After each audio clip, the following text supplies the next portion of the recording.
কি যে ভর্তা বলার ভাষা নেই, দারুণ সুস্বাদু শীতের স্নিগ্ধতায়। এভারগ্রিন 757 চ্যানেলে আপনাদের স্বাগত। আজ মুখরোচক একটা ভর্তা করব। ভিডিওটা সম্পূর্ণটা দেখার জন্য অনুরোধ রইল। Please like, share and subscribe please. কি করেছি চলুন দেখি। এর জন্য গাজর নিয়েছি, বেগুন, কাঁচা লঙ্কা, রসুন, পেঁয়াজ, টমেটো এগুলি নিয়েছি। ভালো করে ধুয়ে এগুলি কেটে নিয়েছি। টমেটো বিচি ফেলেছি আর বাকিগুলি সব সুন্দর করে কেটেছি পাতলা পাতলা করে, তাড়াতাড়ি সেদ্ধ হয়ে যাবে। তাওয়া নিয়েছি, তাওয়াতে সর্ষের তেল দিয়েছি, তেলটা মাখিয়ে নিচ্ছি। অল্প তেলে করব, সর্ষের তেলটা অল্প দেব। এখন এগুলিতে হলুদ নুন মেখে নিয়েছি। কড়াইতে একে একে বেগুন দিয়ে দিচ্ছি,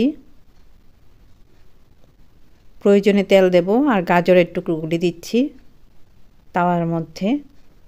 লো ফ্লেমে আছে, তাওয়াটা ভালো করে গরম করেছি, তারপর এগুলি দিচ্ছি। টমেটো দিয়েছি, এখন কাঁচা লঙ্কাগুলি কেটে দিয়েছি একটু একটু, না হলে ফেটে যাবে। কাঁচা লঙ্কাগুলিও এখানে ভাজা হবে। রসুন দিয়েছি।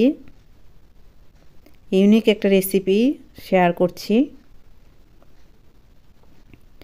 রসুনগুলি এখানে ভাজা হবে আর রাইস ব্র্যান অয়েল দিচ্ছি। সাদা তেল, যে কোনো সাদা তেলই দেওয়া যায়, এতে টেস্ট বাড়বে। এগুলি ভাজা হচ্ছে। 5 থেকে 6 মিনিট পর উল্টিয়ে দিচ্ছি। বেগুনগুলি সুন্দর এদিক ওদিক ভাজা হয়ে যাবে। অল্প তেলে সুস্বাদু ভর্তা। এটার নাম বলতে পারবো না, আপনারা এটা রান্না করে খাবেন, এটাই আমার ইচ্ছে। বেগুনগুলি উল্টিয়ে দেওয়ার পর গাজরগুলি উল্টিয়ে দিচ্ছি। গাজরগুলি নরম হবে। গাজর কিন্তু গলে যাবে না, একটু শক্ত শক্ত থাকবে। তারপর কিভাবে এটা খেতে হবে আমি দেখাবো। এই যে সবগুলি উল্টিয়ে দিলাম গাজর। রসুনগুলিও নাড়াচাড়া করে দিচ্ছি, রসুনগুলি সেদ্ধ হবে। আর টমেটোগুলি সেদ্ধ হয়ে গেছে, ভাজা হয়ে গেছে। টমেটোগুলি নামিয়ে নেব। লঙ্কাও ভাজা হয়ে গেছে। বেগুনগুলি হবে আরও।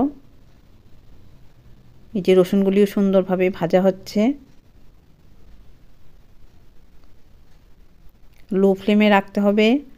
আর সবগুলি দেখছি কীরকম সেদ্ধ হলো। এগুলি তো ভাজা হয়ে গেছে টমেটোগুলি। এখন টমেটোগুলি নিয়ে নিচ্ছি বাউলের মধ্যে, বা একটা বাটিতে নিয়ে নেওয়া যায়। একটা টমেটো দিলেই হবে, টক টক লাগবে, খুব ভালো লাগবে। এই যে ভাজা লঙ্কাগুলি, রসুনগুলি, এইগুলি নিয়ে নিলাম। এখন বেগুন আর গাজর আরও ভাজা হবে এই ফ্লেমে। লো ফ্লেমে ভাজা হচ্ছে, এগুলি সেদ্ধ হচ্ছে। গাজরের টুকরোগুলি তাওয়ার মিডলে দিয়েছি, তাহলে তাড়াতাড়ি নরম হবে। তলাতে ফ্লেম আছে, এর জন্য গাজরগুলি তাড়াতাড়ি নরম হবে, এর জন্য মাঝখানে দিয়েছি। আর বেগুনগুলি উল্টে পাল্টে দিচ্ছি। এভাবে সবগুলি সেদ্ধ হয়েছে কিনা দেখে নিচ্ছি। গাজরগুলি গলে যাবে না। অল্প শক্ত শক্ত থাকাকালীন গাজরগুলি আমি তুলে নেব এখান থেকে। বেগুনগুলি দেখছি, বেগুনগুলি সুন্দর সেদ্ধ হয়ে গেছে, ভাজাও হয়ে গেছে, সুন্দর লাগবে খেতে। এগুলি এখন ওই বাউলে নিয়ে নিচ্ছি। বেগুন,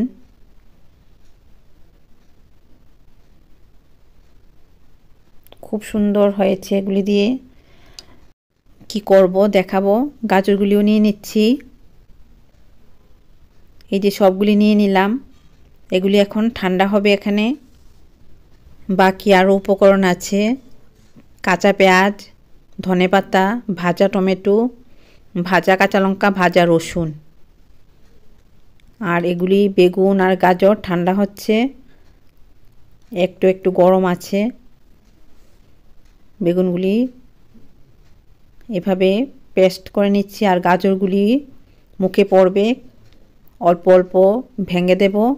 আর বেগুনটাও অল্প অল্প ভেঙে দিয়েছি, একবারে গলে যায়নি। এখন এই উপকরণ মেশাবো। কাঁচা পেঁয়াজ কুচি করা, ধনেপাতা ভালো করে ধুয়ে কুচি করা, পাকা টমেটো বিচি ফেলে দিয়ে ভাজা করা, গাজর দুটো থাকবে গার্নিশিংয়ের জন্য, ভাজা কাঁচা লঙ্কা, ভাজা রসুন। এখন সব এই বাটিতে নিয়ে নিলাম। টমেটোটা এভাবে নরম করে নিচ্ছি। এত সুন্দর একটা ভর্তা রেসিপি আপনাদের সঙ্গে শেয়ার করছি। প্লিজ এভারগ্রিন 757 চ্যানেল সাবস্ক্রাইব করুন, ভালো ভালো ভিডিও পাবেন। চ্যানেলে গিয়ে ভিজিট করে দেখুন, রান্নাগুলি ভালো লাগলে সাবস্ক্রাইব করুন। আর ভালো ভালো রান্না আছে, দেখে ভালো লাগলে লাইক করুন। আর এত ভালো একটা রেসিপি যে দিচ্ছি, এটা ভাত দিয়ে খেয়ে সাবস্ক্রাইব করবেন, লাইক করবেন।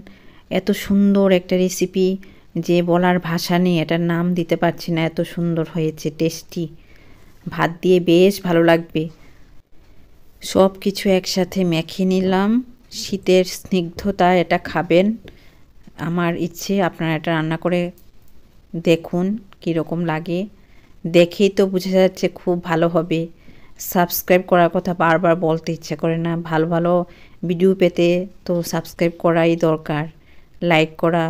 লাইক করলে ভিডিওটা আবার পাবেন। আমি অনেক ভিডিও দেব। আপনারা ভালো থাকুন, সুস্থ থাকুন। ধন্যবাদ।